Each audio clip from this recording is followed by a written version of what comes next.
വെച്ചിട്ട് പേരും വെച്ചിട്ട് നാട്ടിലെ ആൾക്കാർക്കെല്ലാം ലക്ഷക്കണക്കിന് ചെലവാക്കിയിട്ട് വേണം പോകണം. ഉണ്ടെങ്കിൽ കൊണ്ട് നീ കുര കെട്ടണ്ട, ഇല്ലെങ്കിൽ പള്ളിയിട്ട് വേങ്ങിയിട്ട് പള്ളിയിൽ നിന്ന് വേങ്ങിയിട്ട് യാചിച്ചിട്ട് ഭിക്ഷാടനം നടത്തിയിട്ട് പണയം വെച്ചിട്ട് ഫൈനാൻസിലേക്ക് പോയിട്ട് വട്ടിക്കെടുത്തിട്ട് വലിച്ചെടുത്തിട്ട് കളവ് ചെല്ലിട്ട് വഞ്ചിച്ചിട്ട് കട ആക്കിയിട്ട് ഈ നാട്ടുകാർക്ക് പൊക്കിളി പിരിവ് നടത്തണം തിന്നണം കൊടുത്ത് പഠിപ്പിച്ച് ഇസ്ലാം ഏത് ഇസ്ലാം പഠിപ്പിച്ചു നിനക്ക്?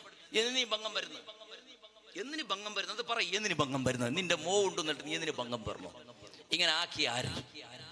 അള്ളാന്റെ റസൂലിനെ പറയണ്ട. നിങ്ങൾ അള്ളാന്റെ റസൂൽ അങ്ങനെ ചെല്ലിട്ടില്ല. ബാപ്പ കണ്ണീരിൽപ്പിച്ചിട്ട് പേർപ്പിന്റെ തന്നെ ഇരിച്ചിട്ട് അവിടെ കടാക്കിട്ടും ഫൈനാൻസിനെടുത്തിട്ടും ബഡ്ഡിക്കെടുത്തിട്ടും വലിച്ചെടുത്തിട്ടും റാസിയാക്കിയിട്ട് മോളെ മംഗലാക്കിയിട്ട് കൊടുക്കണമെന്നിട്ട് അള്ളാഹുവിന്റെ റസൂൽ പറഞ്ഞിട്ടില്ല. ഒരൊറ്റ സ്വഹാബിയും പറഞ്ഞിട്ടില്ല.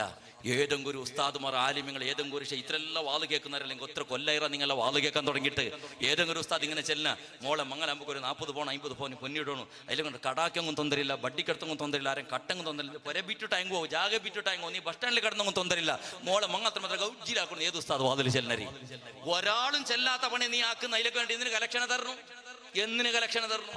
ബേജാറാക്കണ്ട. ഞാൻ ജില്ലയിലേക്ക് മാത്ര ഇനി പെട്ടെന്ന് ഉസ്താദ് വാതിൽ ചെല്ലാൻ കുക്കിലതാരും വാതിൽ ചെല്ലുന്ന കലക്ഷൻ കൊടുക്കും നിപ്പിക്കണ്ട. അങ്ങനെ ഒന്ന് സഹായം ആക്കി കുറച്ച് നാളെ ചെയ്യിച്ചോട്ടു. ഞങ്ങൾ ആക്കേണ്ട പദല്ല, കലക്ഷൻ നിപ്പിക്കേണ്ടതല്ല. ആ സമ്പ്രദായം നിർത്തിയിട്ടേ തീരൂ. ആ സമ്പ്രദായം നിർത്തിയിട്ടേ തീരൂ. കല്യാണത്തിന്റെ ദിവസം നടക്കുന്ന ദൂർത്തുണ്ടല്ലോ, അത് നിർത്തിയിട്ടേ തീരൂ. പെണ്ണു പിള്ളേർ ബേജാറാക്കേണ്ട. പെണ്ണുങ്ങൊന്നും ഇത് യാരത്തിലുള്ള ഒരു കല്ലുമുട്ടെറിഞ്ഞിരണ്ട. അപ്പൊ പെണ്ണുങ്ങ ഇങ്ങനത്തെ അനാചാരത്തിന് കടിവാണ ഇട്ടില്ല എന്ന് കണ്ടെങ്കിൽ ഈ സമുദായം വില കൊടുക്കേണ്ടി വരും, വല്ലാത്ത നഷ്ടം അനുഭവിക്കേണ്ടി വരും. ചെറിയ വിഷയം എന്തല്ല. ഇന്ന് ഏറ്റവും കൂടുതൽ മുസ്ലിങ്ങൾക്ക് വീട് നഷ്ടപ്പെട്ട ബാഡികക്കും ലീസിനും ഇരിക്കേണ്ട ഗതികേട് വന്നത് പറയോ നിങ്ങൾക്ക്? ഈ മോളെ മങ്ങാലത്തിന്റെ വിഷയത്തിൽ മാത്രം നഷ്ടത്തിലായേ. അവക്ക് ചോറ് കൊടുക്കാനും ഭംഗായിട്ടല്ല, തിരുമക്കൾക്ക് ചോറ് കൊടുക്കാനും ഭംഗായിട്ടല്ല ബാപ്പായം പൊരവിറ്റത്. തിരുമക്കൾക്ക് ഡ്രസ്സ് കൊടുക്കാനും ഭംഗായിട്ടല്ല പൊരവിറ്റത്. പകരം മോളെ മങ്ങാലത്തിന്മാരുടെ പൊരവിറ്റിട്ട് ബാഡികക്ക് പോകുന്ന ഗതികേട് വന്ന്, ബാഡിക പോലും കൊടുക്കാൻ കഴിയാത്ത പരിസ്ഥിതി വന്ന്, പൊര പോലും ഇല്ലാതെ ആരാരെ പൊര വീട് താമസിക്കേണ്ട ഗതികേട് വന്നത് മോളെ മങ്ങാലത്തിന്റെ ഒരൊറ്റ കാരണത്തിൽ. എന്താ ഇങ്ങനെ ആയത്? പെണ്ണാരറിയോ നിനക്ക്? പെണ്ണ് സ്വർഗത്തിന്റെ നിധിയാണ്. അല്ലാഹുവിന്റെ റസൂൽ സല്ലല്ലാഹു അലൈഹി വസല്ലമ തങ്ങൾ പറയുകയാ, മൻകാന ലഹു സലാസു ബനാത്തിൻ, ആരെങ്കിലും ഒരാൾക്ക് 3 പെണ്ണുമക്കളോ 3 പെങ്ങന്മാരോ 2 പെണ്ണുമക്കളോ 1 മോളോ ഉണ്ട് എങ്കിൽ, അതേപോലെ ബഹുമാനപ്പെട്ട നബി സല്ലല്ലാഹു അലൈഹി വസല്ലമ തങ്ങൾ പറയുകയാ, ഫഹസന സുഹബതഹുന്ന, അവരെ സന്തോഷത്തിൽ നല്ല നീൾ വളർത്തിയാൽ, ഹുന്ന ലഹു ഹിജാബും മിനന്നാർ, അവർ നരകത്തിന്റെ തടയാണ്. നരകത്തിലേക്ക് ഉമ്മവാപ്പ നരകത്തിലേക്കെങ്കാലും പോകുന്നു എങ്കിൽ നീ വളർത്തിയ നിന്റെ സ്വന്തം പെണ്ണുമക്കളുണ്ടല്ലോ നരകത്തിന്റെ വാതിൽക്കൽ കാത്തു നിന്ന്, അല്ലാഹുവേ നിനക്ക് ഞാൻ സുജൂദ് ചെയ്തിട്ടുണ്ടെങ്കിൽ, നിനക്ക് നിസ്കരിച്ചിട്ടുണ്ടെങ്കിൽ, നിനക്ക് ഇബാദത്ത് ചെയ്തിട്ടുണ്ടെങ്കിൽ, പടച്ചവനത്തിന് കാരണം ഈ ബാപ്പയാണ് തമ്പുരാന്. ഞങ്ങൾ സ്വർഗത്തിലേക്കും ബാപ്പ നരകത്തിലേക്കും അത് കഴിയില്ല റബ്ബേ എന്നും പറഞ്ഞിട്ട് പെണ്ണുമക്കൾ ഉമ്മയുടെയും ബാപ്പയുടെയും ആങ്ങളമാരുടെയും കൈപിടിച്ചിട്ട് സ്വർഗത്തിലേക്ക് എത്തിക്കുമെന്ന് സയ്യിദുനാ മുഹമ്മദ് മുസ്തഫ. അത്ര വിലയുണ്ടൊരു പെണ്ണിനെ. ആണിനേക്കാൾ കൂടുതൽ സ്ഥാനമുള്ളത്, ആണിനേക്കാൾ കൂടുതൽ വിലയുള്ളത്, ആണിന്റെ പ്രാർത്ഥനയേക്കാൾ കൂടുതൽ പ്രാർത്ഥനയ്ക്ക് ഉത്തരമുള്ളത് അത് പെണ്ണിന്റെ ദുആക്കാണ്. അത്രയും നല്ലൊരു സ്വർഗീയ പുഷ്പമായ നിന്റെ മോളെ കല്യാണത്തിന് വേണ്ടി എന്തിനാ ബാപ്പ കടമാക്കിയത്? എന്തിനാ ബാപ്പ ഭിക്ഷുകനായത്? എന്തിനാ ബാപ്പ പലിശ കൊടുക്കേണ്ടി വന്നത്? എന്തിനാ ബാപ്പ നാട് വിട്ടു പോകേണ്ടി വന്നത്? എന്ത് മുസ്ലിമേ, എന്ത് സമ്പ്രദായമാണ് ഞാൻ പറഞ്ഞു വരുന്നത്? ഇതെല്ലാം നിർത്തിയിട്ട് അല്ലാഹുവിന്റെ റസൂല് കല്യാണം കഴിക്കുന്നത് എങ്ങനെയെന്ന് പഠിപ്പിച്ചതുപോലെ ആ രീതിയിൽ അവനെ പറഞ്ഞു വരുന്നത്. എൻ്റെ പ്രിയപ്പെട്ട സഹോദരി, നിന്റെ ആഗ്രഹങ്ങൾ നിന്റെ സ്റ്റേറ്റസിലിടാനും വാട്സപ്പിലേക്കാനും നിന്റെ സഹോദരിമാർ, അതല്ലെങ്കിൽ നിന്റെ ബന്ധുക്കൾക്ക്, നിന്റെ ഫ്രണ്ട്സുമാർക്ക്, നിന്റെ അതേപോലെ ക്ലാസ്മേറ്റ്, അവർക്കെല്ലാം സന്തോഷമുണ്ടാകാൻ വേണ്ടിയിട്ട് വാട്സപ്പിൽ വീഡിയോ അയക്കാൻ വേണ്ടിയിട്ട് നിന്റെ ബാപ്പയെ ഭിക്ഷാടനക്ക് അയക്കല്ലേ, നിന്റെ ബാപ്പയെ കണ്ണീരൊലിപ്പിക്കല്ലേ. കല്യാണത്തിന്റെ പേരിൽ നഷ്ടം അനുഭവിച്ചിട്ട് നിന്റെ ബാപ്പ നാട് വിട്ട് ഓടുന്ന വിധിയിലേക്ക്, പരിസ്ഥിതിയിലേക്ക് നിന്റെ ബാപ്പയെ എത്തിക്കല്ലേ. നിന്റെ കല്യാണത്തിന്റെ പേരിൽ നിന്റെ ബാപ്പയെ യാചകനാക്കല്ലേ. നിന്റെ കല്യാണത്തിന്റെ പേരിൽ ബാപ്പയെ പലിശ വാങ്ങുന്നവനും പലിശ കൊടുക്കുന്നവനും ആക്കല്ലേ. നിന്റെ കല്യാണത്തിന്റെ പേരിൽ നിന്റെ ബാപ്പ വീടിനെയും വിറ്റിട്ട് ബസ് സ്റ്റാൻഡിൽ കിടക്കുന്ന ഗതികേട് എത്തിക്കല്ലേ. എത്രയോ ആൾക്കാർ സ്വന്തം മോളുടെ കല്യാണത്തിന്റെ പേരിൽ ആത്മഹത്യ ചെയ്തവരുണ്ട്. നാട് വിട്ട് കുടുംബം പോലും വേണ്ടെന്ന് പേടിച്ച് ഓടിയവരുണ്ട്.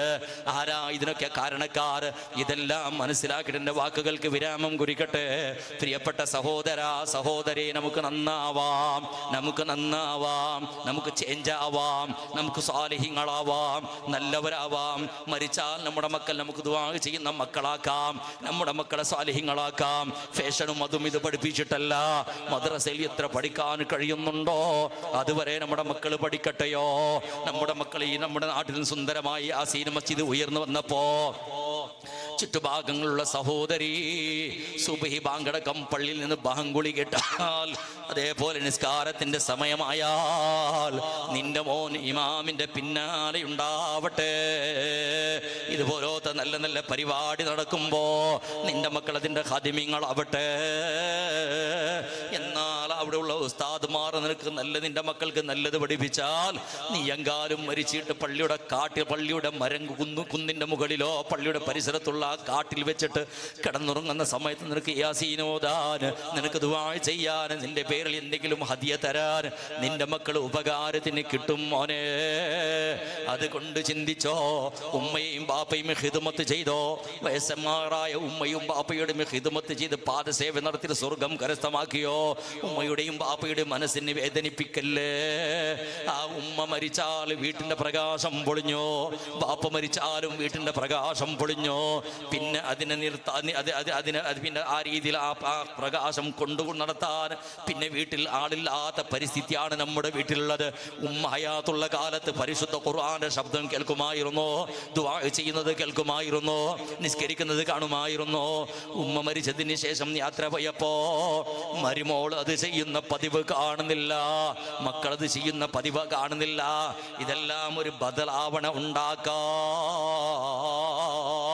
പള്ളിയുടെ പരിസരത്തുള്ള മയ്യത്ത് കട്ടിൽ തയ്യാറാണ്, മീസാൻ കല്ല് റെഡിയാക്കി വെച്ചിട്ടുണ്ട് മോനെ. ഖബർ കുടിക്കാൻ ആൾക്കാർ റെഡിയായിട്ടുണ്ട്, കഫൻ തുണി റെഡിയാക്കി വെച്ചിട്ടുണ്ട്, എല്ലാം തയ്യാറാണ്. നമ്മുടെ ശ്വാസം ഒന്ന് നിൽക്കാൻ മാത്രമേ ബാക്കിയുള്ളൂ. ഒന്ന് ചിന്തിച്ചോ. നീ ഒന്ന് മരിച്ചിട്ട് നിന്റെ മയ്യത്ത് കട്ടിൽ കിടത്തിയിട്ട് നിന്നൊന്ന് ലാ ഇലാഹ ഇല്ലല്ലാഹ് എന്നും പറഞ്ഞിട്ട് പള്ളിയിലേക്ക് കൊണ്ടുപോകുമ്പോൾ ഖബർസ്ഥാനം വരെ നിന്റെ ആൾക്കാരുണ്ടാകും, ഖബർസ്ഥാനം വരെ നിന്റെ ആൾക്കാരുണ്ടാകും. ഖബർസ്ഥാനത്തിലേക്ക് എത്തിയിട്ട് മീസാൻ കല്ലൊക്കെ വെച്ചിട്ട് മണ്ണെല്ലാം ഇട്ടിട്ട് മീസാൻ കല്ല് കുത്തി വെച്ചിട്ട് തൽഖീന് ചെല്ലിട്ടൊന്ന് സലാം ചെല്ലിട്ട് വിട്ട് പിരിഞ്ഞാൽ പിന്നെയുള്ള യാത്ര ഒറ്റക്കാട്.